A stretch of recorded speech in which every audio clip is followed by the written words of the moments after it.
mathemaths.com. Let's start with question number 5 of exercise number 2.2. The statement of this question is x square plus y square plus 2xy minus 4x square y square. इस question के लिए सबसे पहले तो हम यहाँ देख रहे हैं कि ये एक कंप्लीट स्क्वायर है ये, तो हम इसको जो है ना वो ब्रैकेट्स में कर लेते हैं। यहाँ पे हमारे पास आ जाएगा x square plus y square plus 2xy minus, यहाँ पे माइनस है और इसके साथ हमारे पास आ जाएगा 2xy होल का स्क्वायर, यानी इसको हम 2xy होल का स्क्वायर लिख सकते हैं।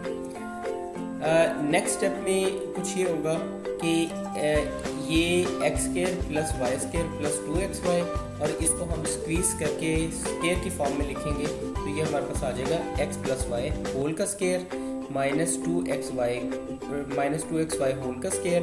अब दो स्क्वायर्स हैं, दरमियान में माइनस है, अगर दो स्क्वायर्स हों दरमियान में माइनस हो तो इसको हम एक दफ़ा ऐड करके और एक दफ़ा प्लस सब्ट्रैक्ट करके लिख सकते हैं। तो इस फार्मूले की मदद से ये हमारे पास आ जाएगा x plus Y plus 2xy और x plus Y minus 2xy। ये क्वेश्चन कंप्लीट हो चुका है। अगर आपको इसमें कोई कन्फ्यूजन है तो आप हमसे कांटेक्ट करें। हमारा यूट्यूब चैनल अवेलेबल है, आप उसे सब्सक्राइब करें ताकि हमारी लेटेस्ट वीडियोज़ और अपडेट्स आपको मिलती रहें। Thanks for watching मैथमेथ्स।